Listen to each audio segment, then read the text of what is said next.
What is that thing they're saying? They are asking.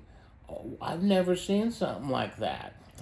This is a mellophonium, which is a mellophone was an instrument I think pretty much created to be a marching version of a French horn, and a mellophone is more curled up. It looks kind of like a pregnant flugelhorn. Um, and the mellophonium, they just took and they stretched the bell out,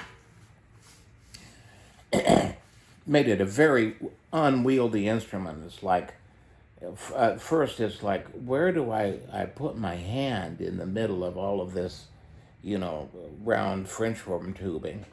But you figure that out, and it's very bell heavy, so, holding it up, I'm holding against my chest and belly in order to get that. But it's an interesting alto instrument. I think the only one that ever used it extensively was Stan Kenton had four mellophoniums in his band in the early '60s, and it was a great sound. But it was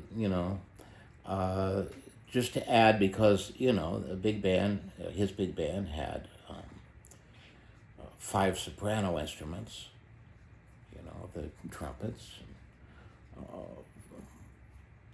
five tenor instruments, the two tenor saxophones and three tenor trombones, and it had five bass instruments, um,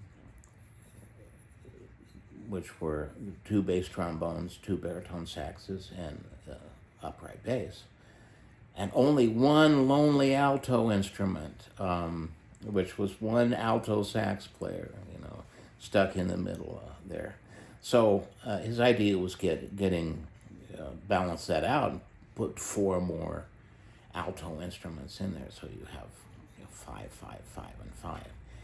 And it had good and bad results. A lot of the records that they made were very good. There were problems with the instrument itself. Now this one's pretty good, and this is not made by Kahn, who made the early ones, but this is made by Olds. And the problem was intonation. This one's pretty good. It holds spit too.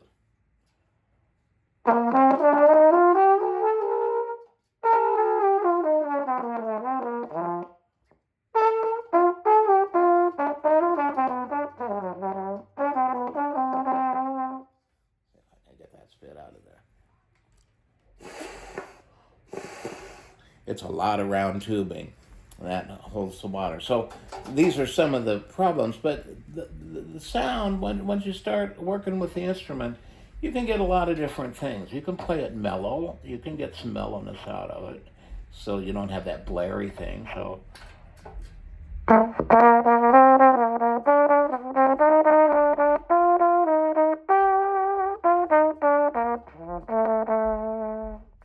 kind of an alto flugelhorn sound.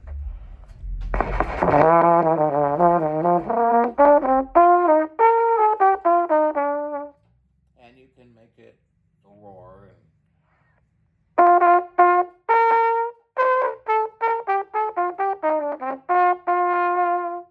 that's where you start getting into intonation problems that you have to really deal with. And I think that's what Ken's band was dealing with. They also, but there are some records where it was very effective. Some writers used it like a French horn. Johnny Richards would write pretty traditional French horn parts for it. Gene Roland wrote more like 4-part kind of writing. So you can divide them 2 and 2, or unisons can sound good, and the 4 harmonies sounds good too. That was a mellophone mouthpiece that I was using, which was kind of a deep cup, kind of almost like a large flugelhorn mouthpiece. Some of the cats with Kenton were trumpet players, and they'd cheat by a trumpet mouthpiece fits in there. This uses a trumpet receiver, so they kind of, that way they could compete with all the brass a little better. I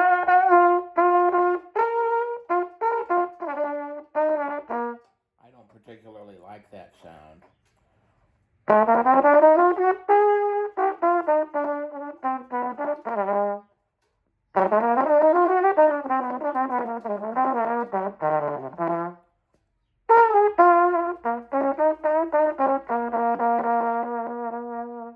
And it adds to the intonation problems too.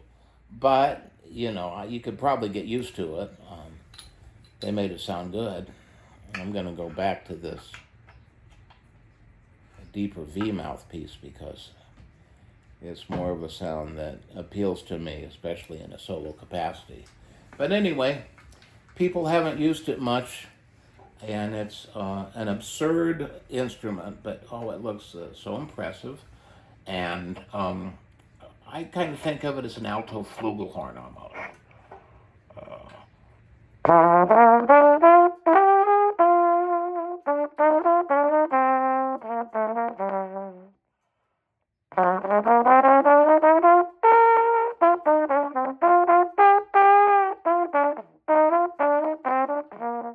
Pitch bends are good on it.